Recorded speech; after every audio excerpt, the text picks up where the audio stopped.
Malaki na ang posibilidad na itong si Simon Enciso ay mawawala dito sa SMB at baka mapunta na nga yan sa Northport. Ang tanong ngayon ay kung sino na lamang kapalit.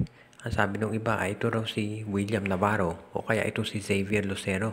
Depende kung sino magiging mas magandang performance. At ang isa pang tinitignan dyan, baka naman sa Terra Firma mapunta itong si Enciso at ang magiging kapalit ay itong si Isaac Go.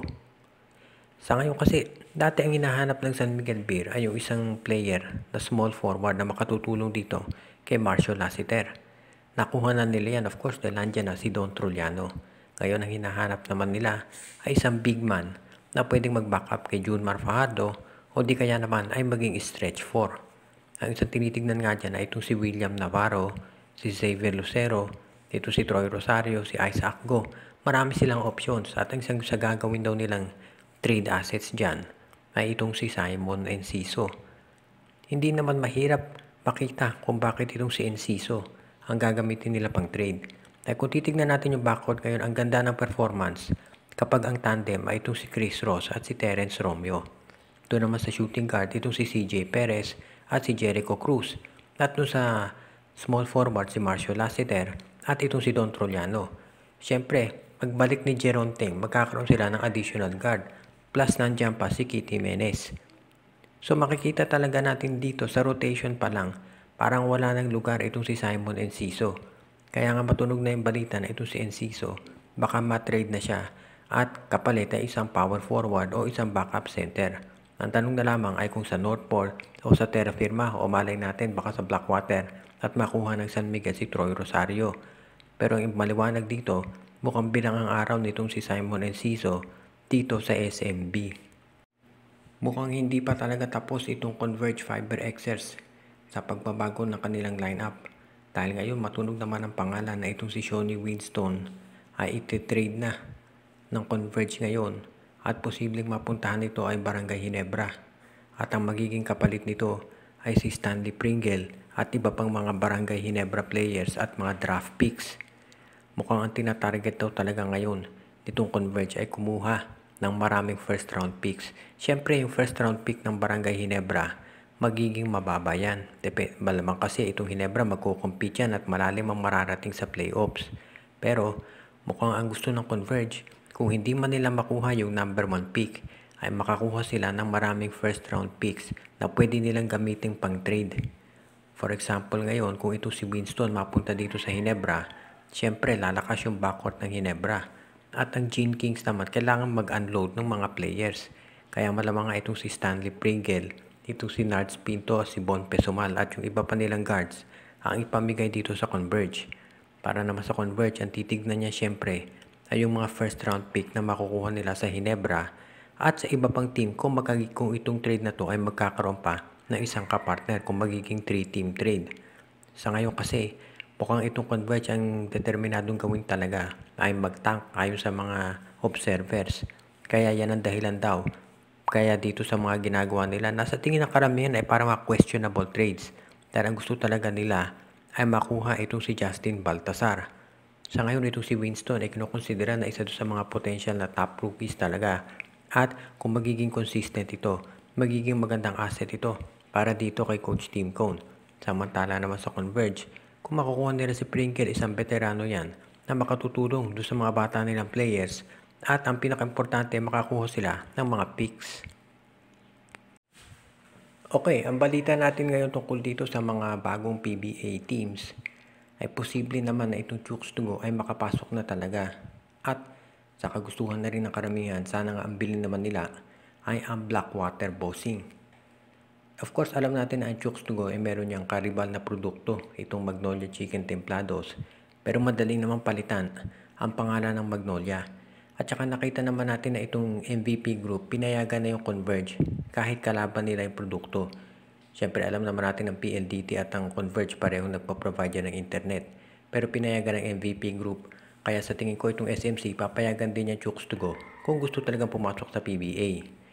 Ngayon, siyempre, bilang isang bagong team, mas gugustuhin nila na bumili bumili ng isang team kaysa magtayo mula scratch kumbaga.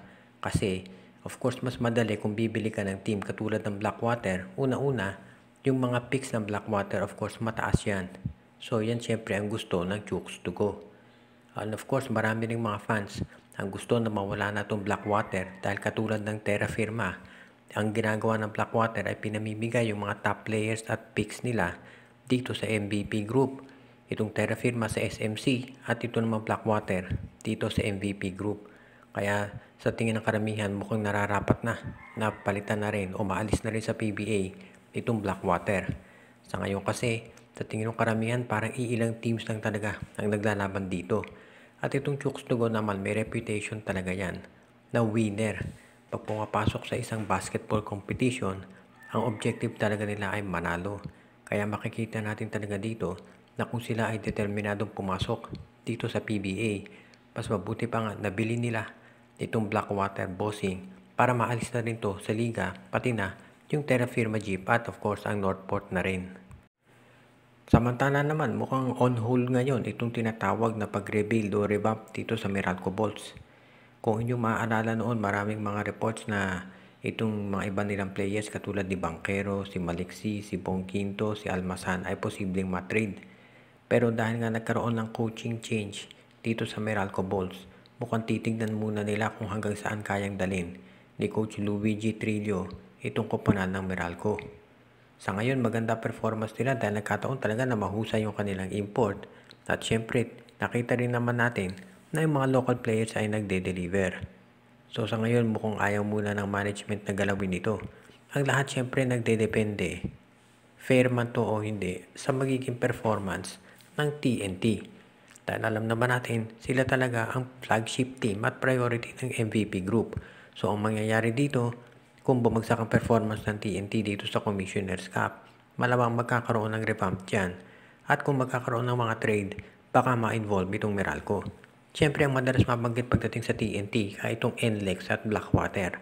Pero kung ang Meralco ay bigla rin bumagsak ang performance pagkatapos ng magandang pinakita dito sa eliminations, posible rin na magkaroon ng pagbabago dito sa kanilang lineup. Sa ngayon mukhang solid naman yung kanilang team, pero alam natin na ang management ng MVP Group gusto nang makitang mag-champion itong Meralco. Dahil syempre ilang beses na sila naging runner-up, particular na dito sa Barangay Ginebra. So sa ngayon gusto nila na katulad ng SMC na yung San Miguel at Ginebra lagi nagcha-champion, ngayon ang gusto naman ng MVP Group, itong Meralco at yung TNT ang magdomina dito sa PBA. So huwag na tayong magulat kung kahit on hold ngayon yung posibleng revamp sa Meralco, baka pagkatapos ng Commissioner's Cup, diyan natin makita yung pagbabago na gagawin ng management ng MVP Group dito sa lineup. Shout out kay Junjun, Angie, Patpat at B-Boy Matas, Edia Garcia, Carlito Bolima, kay Luis Alon, Michael D, Jonal Malyari, Joseph Pineda, Joshua Giray, Espejo at Rosales family, kay Reden, Elena, Laila at Bonbon Lansang, Kagawad Katsakino Dukusim, Jonel Alagon at Celino Valles family, Rico Olarte, kay Ronald Berbosidad, RG Bueno at Dalina family. Binabati din natin si John Patrick Abrea, Dionisio Mercado, ang Santillana family, Edwin Carmona Jr., Ireneo Salangsang, Donel Santiago, Dexter Domer, John Cantos, Enju, at si Jason Mendoza.